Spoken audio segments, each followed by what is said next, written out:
Pilipinas, ang oras po natin, alas 6:40 ng gabi. May problema ka ba sa batas? Hihimayin yan ng kumpanyera ng bayan. Attorney Cheryl Adami Molina, si Attorney Cam sa Usapang Legal. Usapang Legal.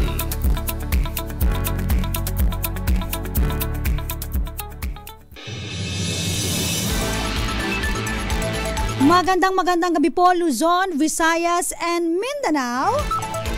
Welcome po sa Usapang Legal. Kasama po si Attorney Cam para sa DZRH, una sa Pilipinas, una sa Pilipino. Siyempre ngayon po pag-uusapan po natin, may kinalaman po sa usapang hiwalayan. Dahil yan po ay pinag-usapan natin na during the previous episodes. Pero ngayon, ang tanong, kung may usapang hiwalayan at meron pong mga supling o merong mga anak, kanino mapupunta ang pangangalaga ng isang menor de edad? Kasi napapansin po ninyo, di ba, nagva-viral po sa mga video, sa mga TikTok, na minsan po yung bata parang kinukuha sa kustodiya ng tatay, sa kustodiya ng mga in-laws.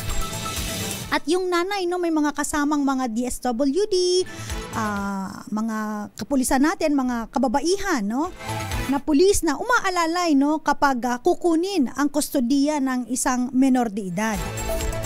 Sabi nila, kapag hindi kasal, parang lugi po, yung mga tatay. Bakit? Ano po ba ang sinasabi ng batas? Yan, pag-uusapan po natin yan.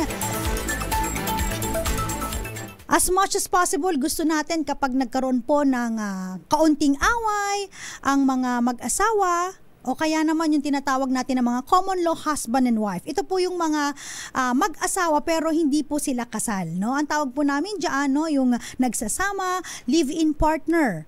O sa batas po, ito nga po yung common law husband and wife.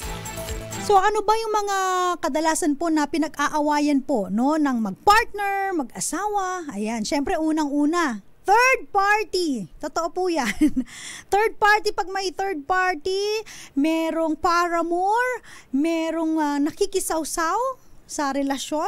Ayan, ayaw natin ng mga nakikisawsaw sa mga relasyon, di ba? So, ano nangyayari? Nagkakaroon po ng hiwalayan. So, second po, pero sabi nila, ito mas common daw to kaysa sa third party. Pera, kapag kulang ang entrega ng partner o kaya ng mister, di ba? Syempre, nagagalit si misis, uugatan ng away, hanggang sa pati yung mga previous na away nila, ayan, inuungkat pa. Kasi ganun tayong mga kababaihan, di ba? So, ang mga babae po, laging parang nangingimkim. Mahilig tayong mangingimkim ng galit, iniipon yung mga problema na nakaharap natin at kapag sumabog na, ito na, lalabas na lahat. Tama po ba? Ayan. Syempre, pangatlo, sabi nila ay pride. Kapag halimbawa nagkasagutan, magkaiba ng pananaw sa buhay, tapos syempre lalaki natatamaan ng ego, 'di ba? Lalo kapag ang babae mas malaki ang kita. So, ayan na, pride, napasok yan. Hindi nagbababaan ng pride. Sabi nga nila, nagpapataasa ng wiwi, Next, ang pinag-aawayan, bisyo.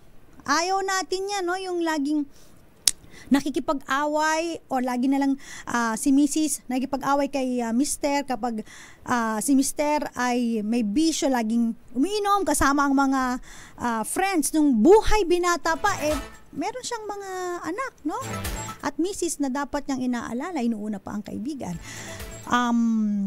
Meron din daw yung bukod sa pag-iinom, yung bisyo ng droga. Ayan, ayaw din natin yan, Kapag may mga ganyan ng mga problema, ayan, nagkakaroon na ng hiwalayan.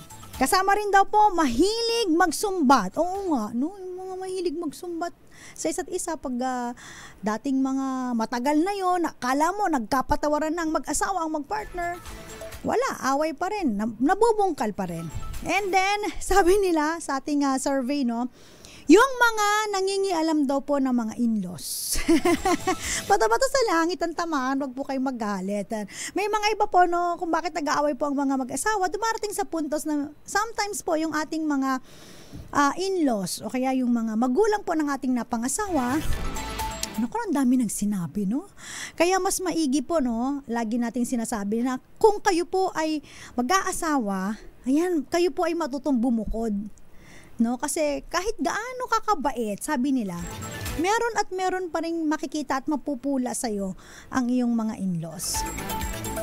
Ano pa ba? So, nag-aaway-away din sila kapag merong mga sustento sa pamilya, no? Halimbawa, nakilala mong breadwinner ang iyong mister.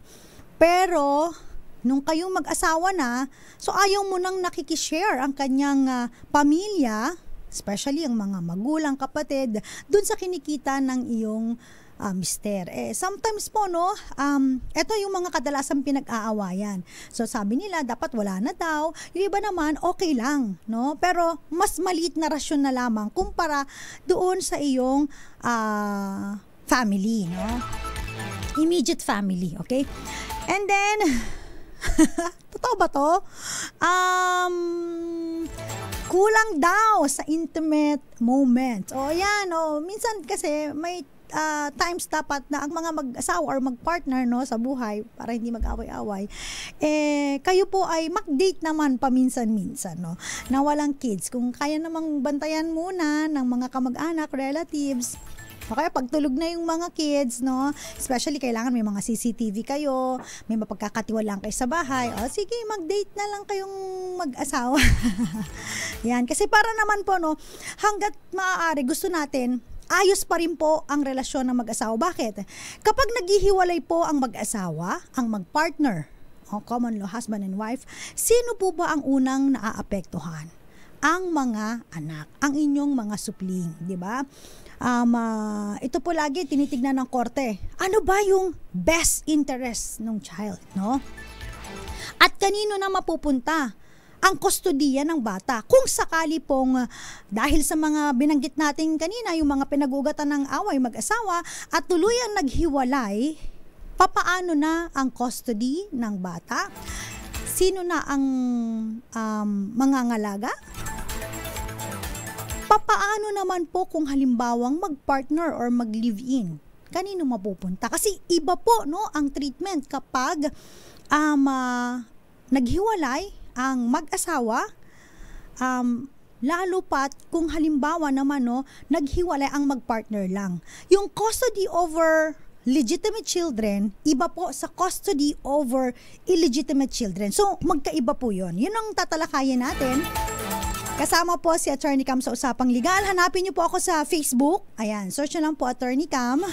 And kung meron kayong question, meron po akong mail, no, attorneycamofficial@gmail.com. Sa TikTok, ayan, hanapin nyo lang po Attorney Cam. Sometimes po, no, kapag medyo maluwag-luwag ang schedule, nakaka-LL, nakakaluwag-luwag si Attorney Cam ng schedule, hindi ng pera. Sumasagot po tayo sa mga questions dun po sa ating TikTok account. Search nyo lamang po Attorney Cam, ATTYCOM. Alright, simulan po natin, no. Ano po ba ang tinutukoy natin kapag pinag-uusapan ang child's custody? Yan. Ito po ay tumutukoy sa, of course, karapatan, responsibilidad sa pagitan po ng magulang kapag sila po ay naghiwalay na, no. Nakatuon din ang kustodiya po ng bata, of course, sa tungkulin, responsibilidad ng mga magulang sa pangangalaga sa kanilang mga supling, no. At pag child's custody, syempre pinag-uusapan natin dito ay yung mga nasa menor de edad. When we talk about age of minority, so sabi ng ating batas, no, 17 years old pababa, no? Kasi pagdating mo ng at the age of 18, ikaw ay meron ng legal capacity. Yan. Ayon po sa ating family code, no?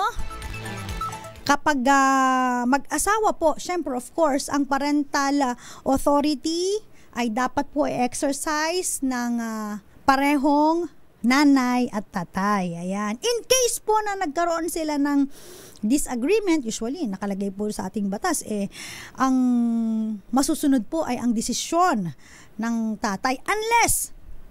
Unless po, no, kung merong judicial order to the contrary, o kaya naman, no, talagang maling-mali na.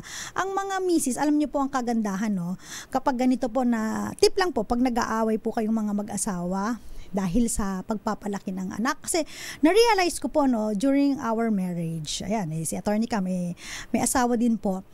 Akala ko kapag wala namang third party kayong pinag-awayan during the duration of your courting relationship o kaya nung kayo ay in a relationship na at wala rin naman kayong problema sa financial dahil pareho kayong may trabaho, so magiging smooth sailing ang inyong pag-aasawa, no? Dahil yun ang pinaka number 1 and number 2 top answers kapag naghihiwalay po ang mag-asawa, pera at saka third party. And then I realize po, no, kapag kayo po pala ay nagkaroon na ng anak, isa po sa magiging dahilan ng mga maliliit nyong away ay kung papaano palalakihin ang inyong mga anak. Tama? No? Kasi may iba yung pagpapalaki niya nung siya po ay bata at syempre iba ka din, no? Lalo na kung ikaw ay lumaki sa hirap, no? Kumakain na at nakatikim syempre ng mga ulam na saging. Uy, masarap yung saging, ha? Tapos saging asin mantika, kape, no? Mga ganun po. So, kung halimbawang hindi kayo nagsaswak sa pagpapalaki, kasi sometimes sasabihin, no, dapat hindi mo ini-spoil yung inyong yung anak, no? Yung mga nanay, no? Lagi na-spoil daw ang mga anak. Yung mga tatay medyo strict, no? Syempre papalagi yung mga nanay, dapat hindi masyadong stricto sa ating mga anak. So, dun pa lang nagkakaroon ng mga disagreement. At sometimes, again, it will lead to hiwalayan. So, nagkakaroon po ng relasyon na mahirap ng i-mend. Di ba? Mahirap i-mend ang broken heart, sabi nila. Pero anyway, no, kapag ganito po, no, again po, iba po ang nangyayari kapag mag-asawa na meron pong basbas sa kasal, basbas ng pare, basbas ng judge, no, or kung sino mang mga authorized solemnizing officer na kung tawagin natin, sila po ay iba yung kanilang ang kanilang kustodiya, no? Patatalakayin natin isa-isa. Iba rin po ang kustodiya kapag pinag-uusapan po natin ay ang mga supling o mga bata na nasa menor de edad na hindi po kasal ang magulang. Dahil kapag hindi po kasal ang magulang, lagi pong ang parental authority, ang presumption is that laging nasa nanay po yan. So, lugi lagi daw po doon ang mga tatay unless otherwise, mapatunayan po ninyo na unfit. Hindi karapat-dapat ang nanay na magkaroon ng kustodiya sa inyong mga supling. So, yan po yung mga tatalakayin natin. Kustodiya sa legitimate children, kustodiya sa illegitimate children.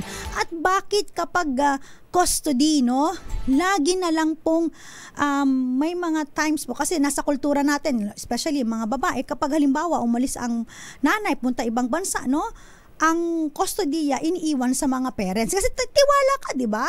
Ayaw natin yung nababalitaan po natin na ipinagkatiwala sa kanyang partner na hindi naman talaga anak yung kanyang mga supling. Kasi may mga, hindi natin nilalahat, may mga real case na kung saan napapahamak po ang mga bata, no?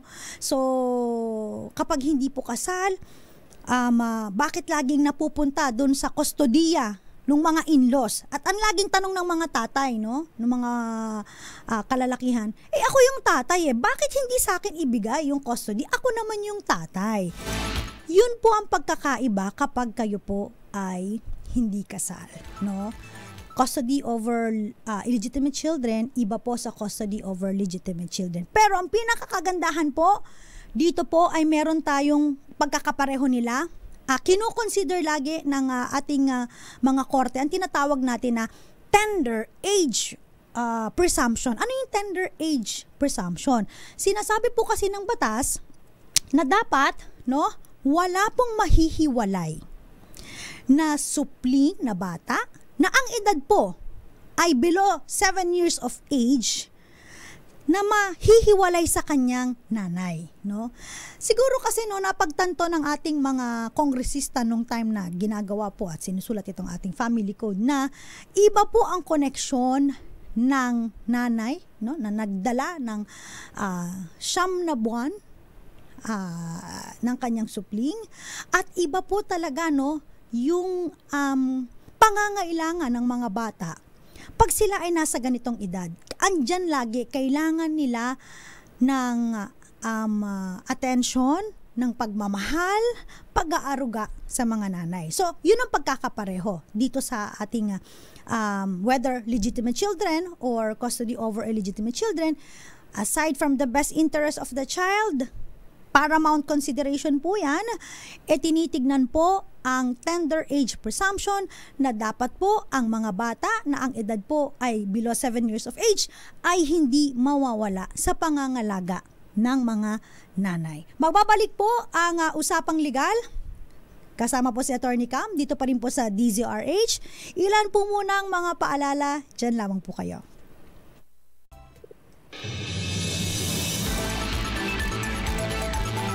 Nagbabalik po ang usapang legal. Kasama pa rin po si Attorney Cam. Magandang gabi muna sa mga nanonood sa atin. Of course, sa mga cable channels. Live na live po tayo ngayon sa Sky Cable Channel 129, Signal Channel 18, Destiny Cable Channel 129, Cable Link Channel 3, Bicol CATV System. Ganun din po sa TVZ Cable Network, JP Cable TV, Madera Cable TV. Siyempre, mga nakikinig sa atin sa DZRH, Talapi Hitang 666. Magandang gabi po sa mga nanonood po sa atin worldwide via social media platforms. Naka-live po tayo ngayon sa Facebook. Search nyo lang po DZRH News o kaya po DZRH News Television.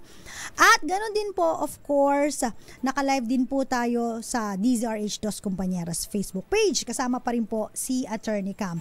Pinag-uusapan po natin, no, may kinalaman po sa kustodiya po o pangangalaga po ng mga menor de edad. Kung naghiwalay po ang mag-partner or mag-asawa. Ayan. So kanina sinabi natin, papaano po, no, yung pinagkaiba ng kustodiya ng legitimate children tsaka illegitimate children. So, dun muna tayo sa legitimate children or yung mga marital children na kung tawagin natin, o yung mga pinanganak po na ang kanilang mga magulang po ay kasal, no? Okay. So, kapag ganito po na naghiwalay po ang mag-asawa, no? So, ang sabi po ng ating korte, no, at saka ating batas, no, ang in case of separation ng parents po ng mga mag-asawa na kasal, ang tinitingnan po dito, no, yung parental authority po, kung sino mag-exercise ay kung sino po yung dinesignate ng korte, no. Again po, no, medyo tedious, no, kaya lagi namin sinasabi sa mga mag-asawa, kung hindi po talaga, no, gaano naman kalaki ang problema, like nagkaaway lang, nagkatampuhan, tapos nagtataasan lang ng pride, no, and then may mga anak, as much as possible, again, mas maigi na mapag-usapan at maayos ang inyong samahan. Dahil kung hindi po, again, at hindi na kayo magkaunawaan, meron na kayong hindi pagkakaunawaan, yung tinatawag natin na wala na, as in like hindi na maaayos ang yung relasyon, gusto nyo ng talagang legal na maghiwalay, ang kustodiya po ng bata ay mapupunta sa kung sino po ang i-designate ng court. Okay? Again, dun po sa designation ng korte, bibigyan ng importansya ng ating mga korte, of course, number 1, best interest ng child. Number 2, again, kapag yan po ay tender age presumption, no, papasok po yung principle na yon kung ang bata po ay below 7 years of age. At kung merong allegation na ang nanay po ay unfit, doon titignan po, no, kung ito po ba ay mapapatunayan at ibibigay po, no, doon sa spouse or other spouse, no, na fit po to take care of their children. So, yun po kapag ang naghiwalay po ay mag-asawa o may basbas ng kasal. Yan. Papaano naman po kapag illegitimate children, non-marital children, o yung mga bata na pinanganak na ang kanilang magulang ay hindi kasal pero maghihiwalay.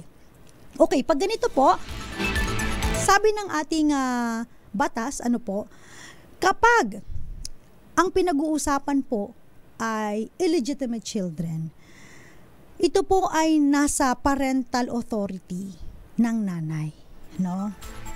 Kaya madalang po, no, na ang mga tatay po na hindi kasal, no, na nasa kanilang kustodiya ang kanilang mga anak. Unless otherwise pinagkatiwala ng nanay or napatunayan na unfit yung nanay doon sa parental authority, no?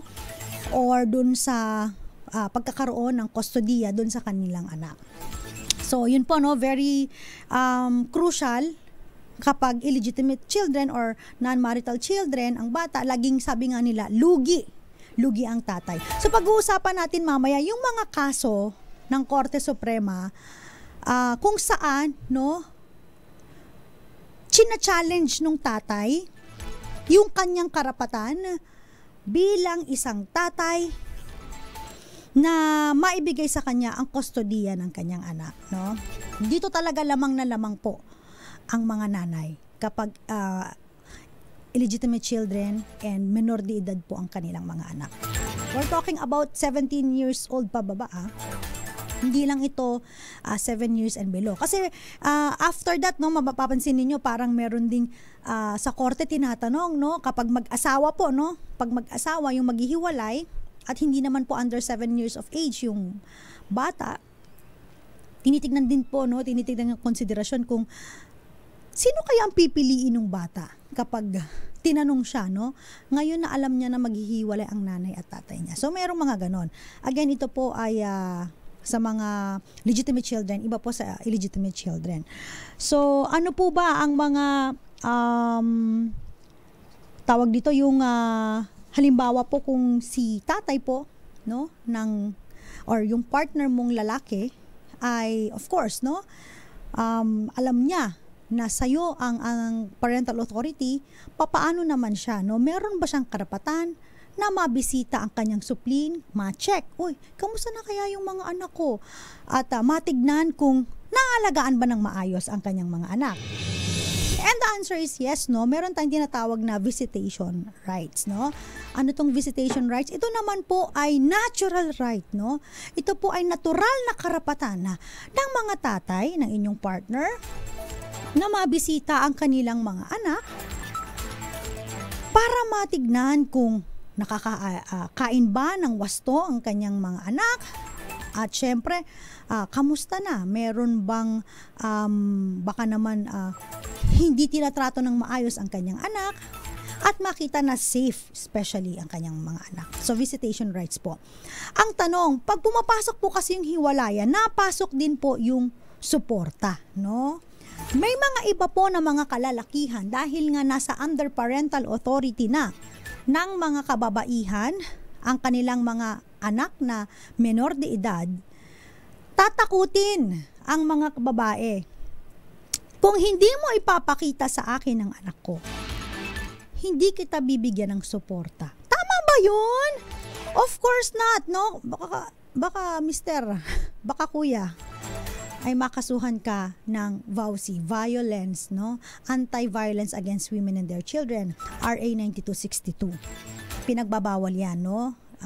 I-deprive mo ng financial support ang iyong mga anak sa kadahilan ng hindi pinapakita or hindi ka pinapayagan na makuha ang iyong anak. So, bawal po yan, no?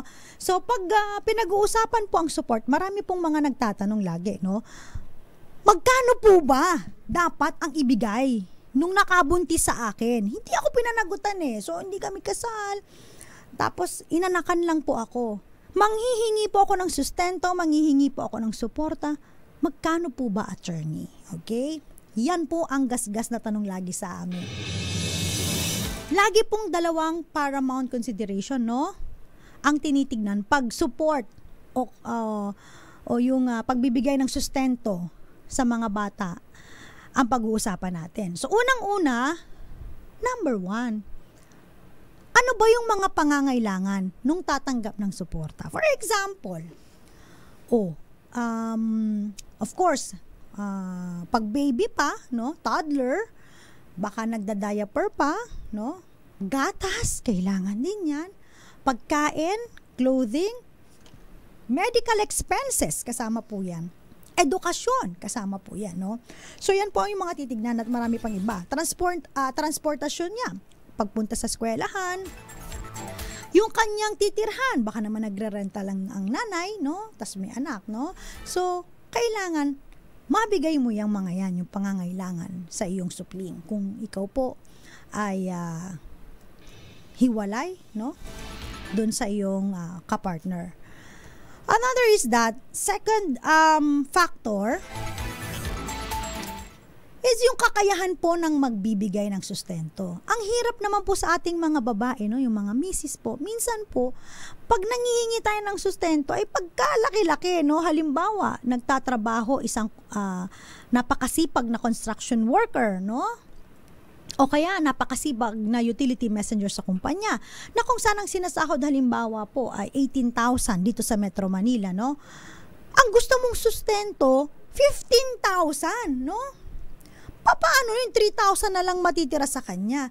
Syempre kailangan niya rin mabuhay, kailangan niya rin magrenta, kailangan niya rin kumain, no?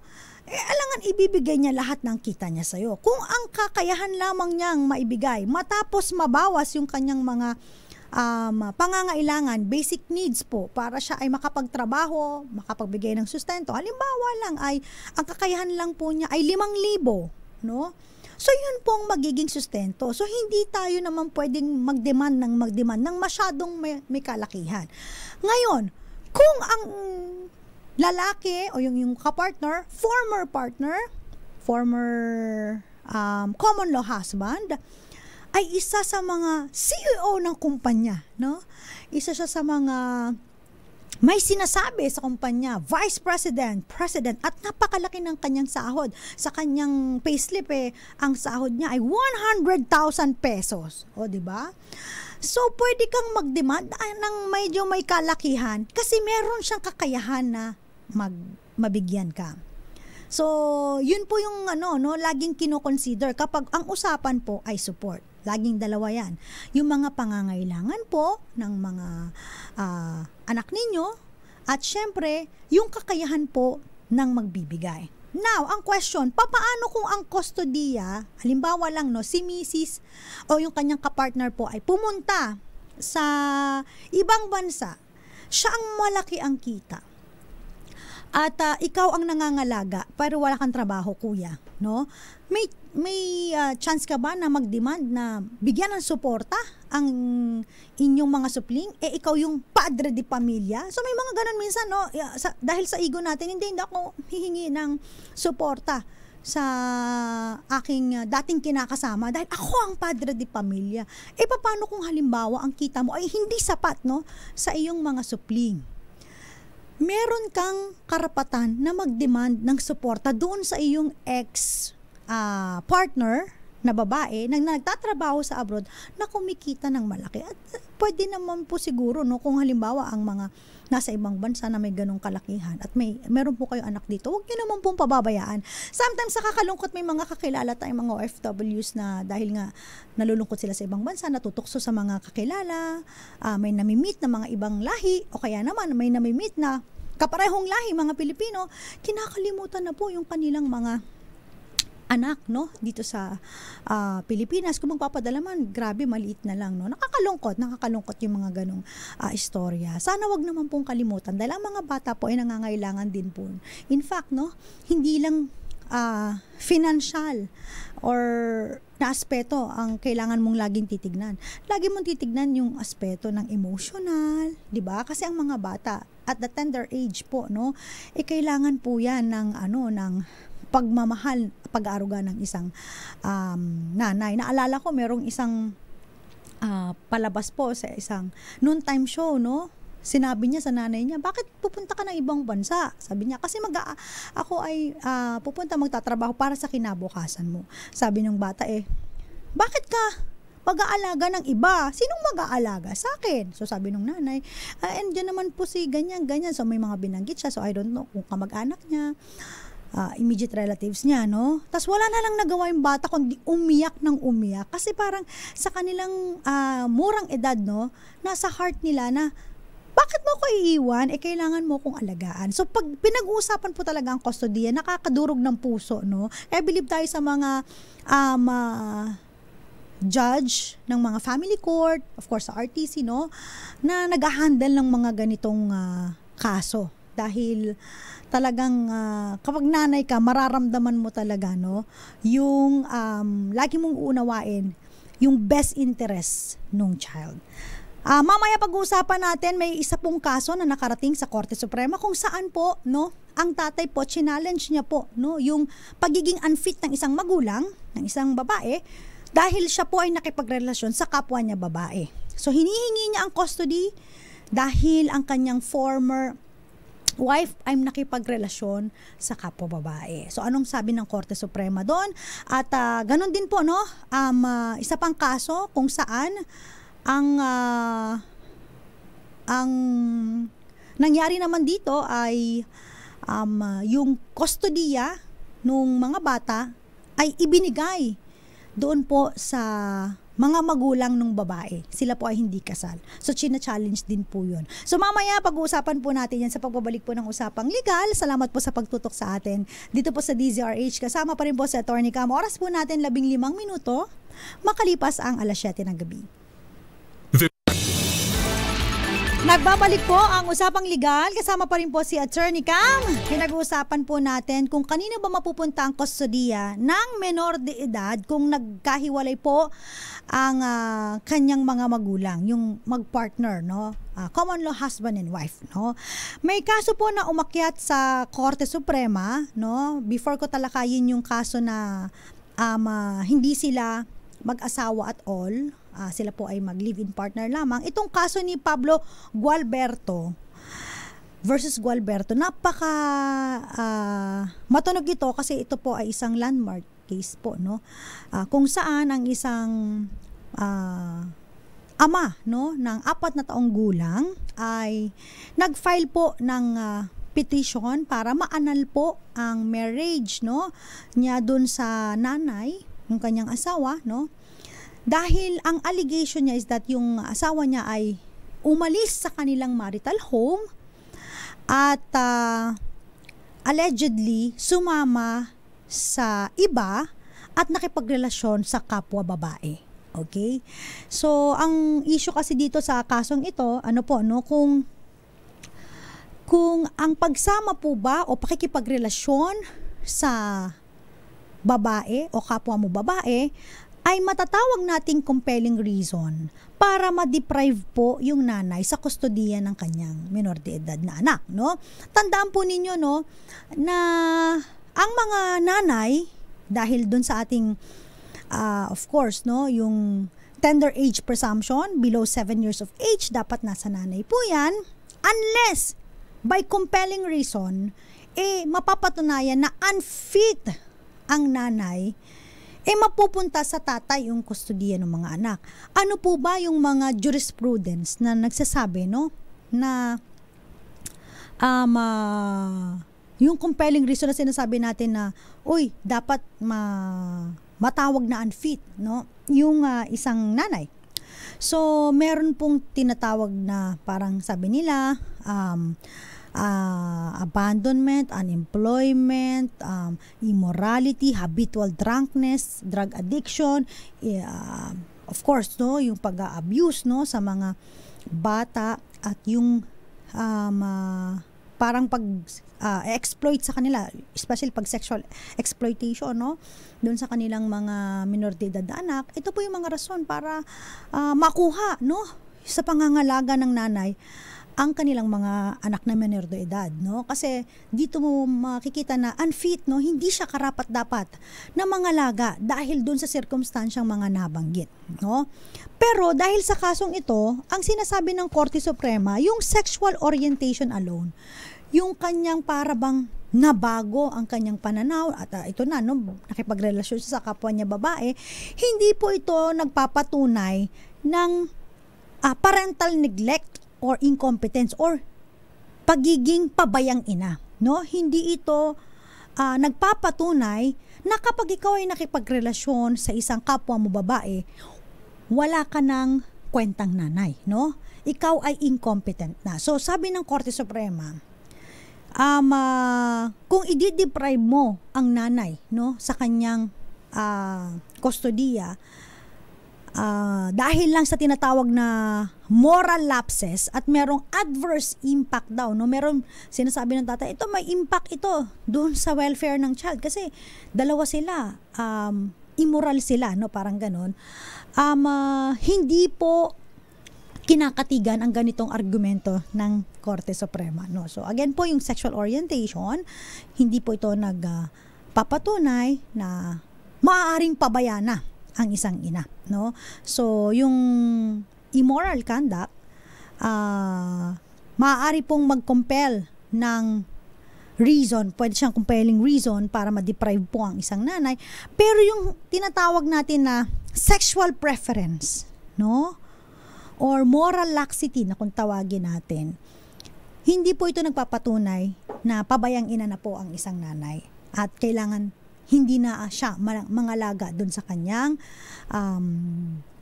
anak na menor de edad. So, yun naman po ay sa mag-asawa. Okay? So, last na kaso po na nakarating po sa Korte Suprema na pag-uusapan natin. Ito po yung may kinalaman sa kaso, no, ni Renaline and Ricky.